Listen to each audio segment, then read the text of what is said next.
We're back with breaking news in our world lead. The gruesome, abominable news of a Jordanian pilot burned alive. Moath al-Qasasba was inside a cage. His death at the hands of ISIS recorded on video. The images too horrific for us to show. The pilot's home country of Jordan confirming the news. Let's bring in the chairman of the House Armed Services Committee, Congressman Mac Thornberry. Congressman Thornberry, thanks for joining us. In just a few minutes, I believe you have a meeting scheduled with Jordan's King Abdullah. He's now here in D.C. What do you hope to get out of that conversation? Well, first, of course, we will extend our condolences to the King and discuss further what the United States can do to help. The Jordanians have made requests of us for various kinds of weapons and equipment that they need to deal with this threat.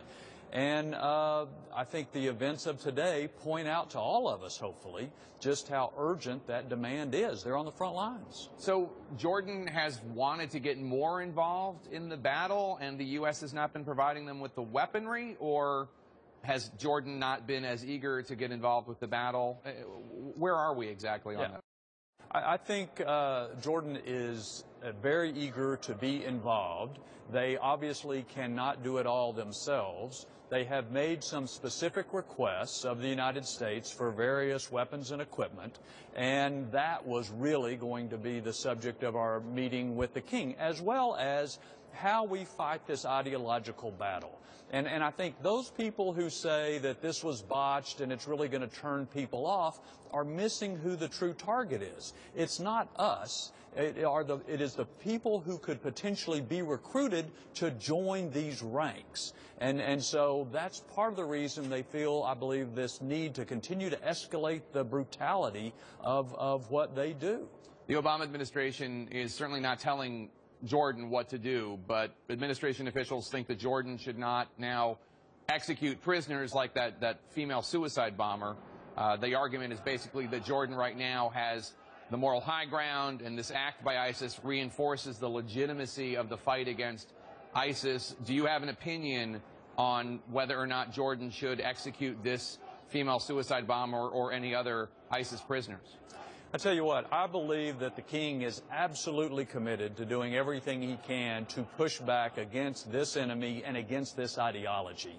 I think he will weigh the pros and cons following Jordanian law about what decision to make with her.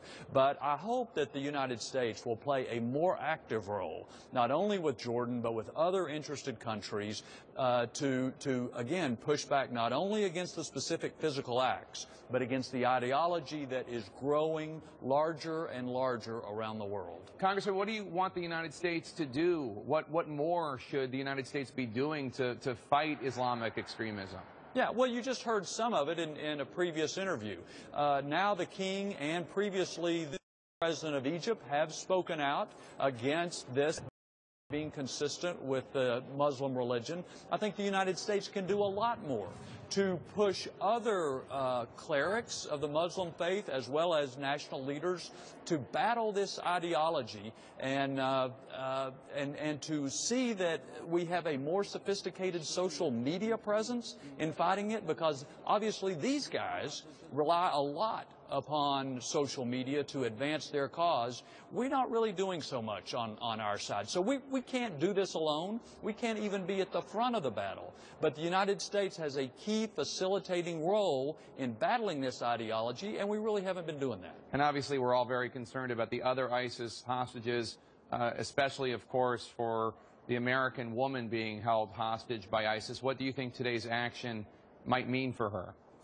Well, there's obviously no way to know. They will use any hostage they have in a way that they see advances their agenda. And again, I think we make a mistake if we see these acts through Western eyes and Western values and assume that everybody's going to be revolted and turn away from it. We're not the target audience. They will use them for their purposes, and that's part of the reason we really must fight these people physically and ideologically. Congressman Mac Thornberry, thank you so much. Appreciate your time, sir. You're welcome.